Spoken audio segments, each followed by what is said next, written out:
most people leave meetings with notes that they'll never actually revisit or read. We all know how it goes. A lot was discussed on the call.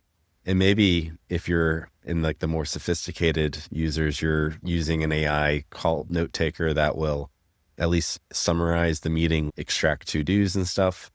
But most of us stop there. Now what I do is I'll take a meeting transcript and I will use Claude to analyze parts of the meetings and turn it into actual work artifacts. And once you work this way, it's really hard to go back. The thing that no one talks about is what do you do after the meeting? It's like this messy middle where you have a conversation. It's messy, it's all over the place. A lot of really good ideas came up. Maybe you even discussed a product and like the scope of or the shape of something while in that meeting. There was a lot of nuance. But then somehow afterwards, people break up and there's a lot of artifacts that need to come out of that meeting, maybe even based off of the conversation and a lot of details. And that middle part is after the meeting is where things oftentimes fall apart. It's a lot of work. You need to then revisit your notes, try to assemble document artifacts, or even put together, in some cases, like product requirements. Most of us aspirationally hold on to these transcripts and hold on to these meetings and just hope or expect at some point we might revisit them or use them. The brutal truth is that most folks don't. What ends up happening is that we might take a look at the document app or the summary after it makes sense. And then you create a task for yourself to later go and build out the product requirements. A week goes by and then you keep saying it to yourself. It doesn't have to be like this. Here's what I do instead.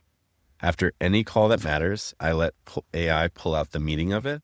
And in cases when documents or even artifacts or product requirements that were mentioned on the meeting need to be extracted, I'll actually use AI to generate the first draft of those documents based off of the conversation. It's not a transcription. It's not just the text or the summary of what we talked about. It's also not note-taking. It's not even a summary.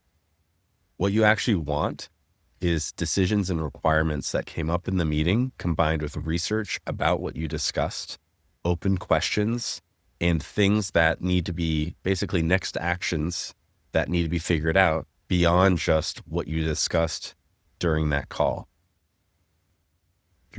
What we're trying to do, we're not trying to remember what was said or even capture exactly what was said or get a transcript. What we're trying to do is capture the intent and turn it into actual work. The whole point of all of this is not just to invent work or do like productivity theater. It's actually like how to use AI to eliminate a lot of the busy work and to give yourself, for lack of better terms, superpowers so that you can actually focus on getting more done faster. And this, to be clear, this applies to anyone on the team, whether you're a product manager, an engineer, a designer. Like these strategies apply to any single role. And it's enormously helpful for whenever I'm on a call. So let me show you what this looks like. Yesterday, I had a call with my friend Jared, and we were actually working through and talking about a product problem in his business where we were thinking through what might a solution look like. And we brainstormed a bunch of ideas. He walked me through the problem that he deals with or encounters within his agency, why he thinks it's a bigger problem, what a potential solution might be, what he currently does by hand. And then, and after the call, I had told him that I would think about it and I would get back to him with some thoughts. So first thing I did after the call was I ran it through Claude. Now, this is the workflow I do with most of my meetings.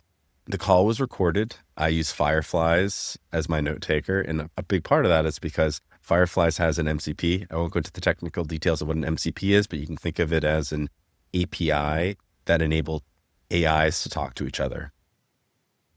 And so after that call, I went into Claude Desktop and I said to Claude, get the meeting from my call yesterday with Jared and specifically get all the details related to the potential project that we might work on together.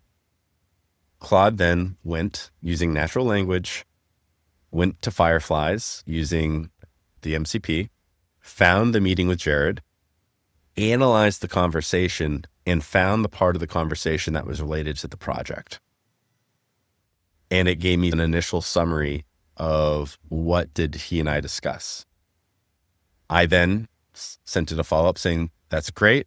I gave it a persona. I was like, I want you to act like a world-class designer. The personas aren't always necessary. Some of them, frankly, don't matter. But in this case, this was specific to roles related to designers. So I asked it to be a world-class designer and had it analyze the conversation and the product requirements and user stories. And then I wanted to assemble for us a PRD, which is a product requirements doc that would be suitable for an AI engineer to plan the project and to include specific labeled sections.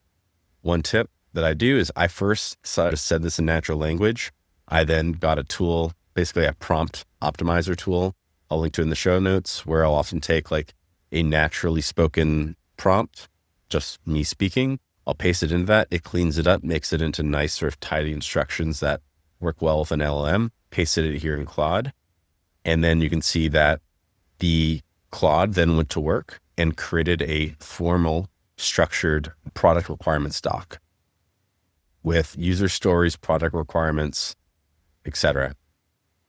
Didn't stop there. Next thing I said is, actually, I don't even need to get into the details. Didn't stop there.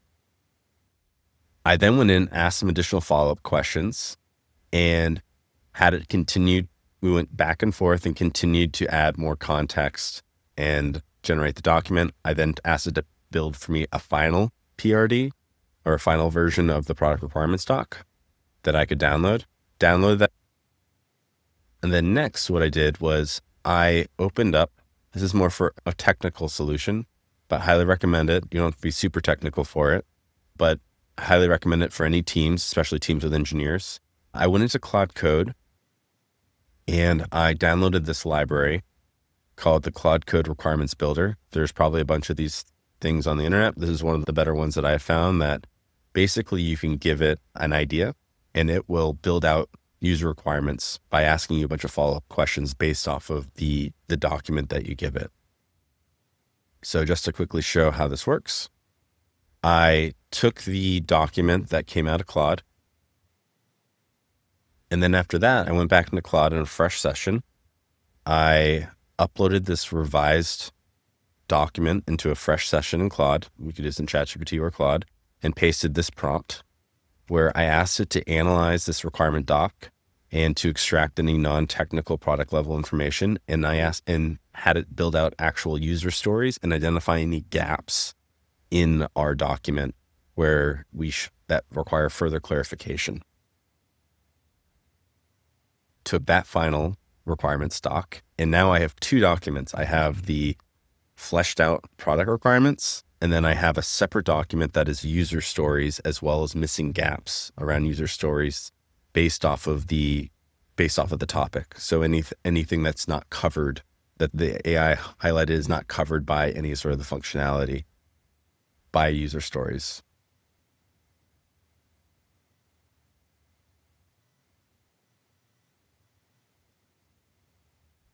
Once you start, and then I sent it back to Jared and asked for his feedback on, does this accurately capture not only the problem, but what additional feedback do you have for me? What is missing here? I will tell you that once you start treating conversations like this, it's impossible to go back.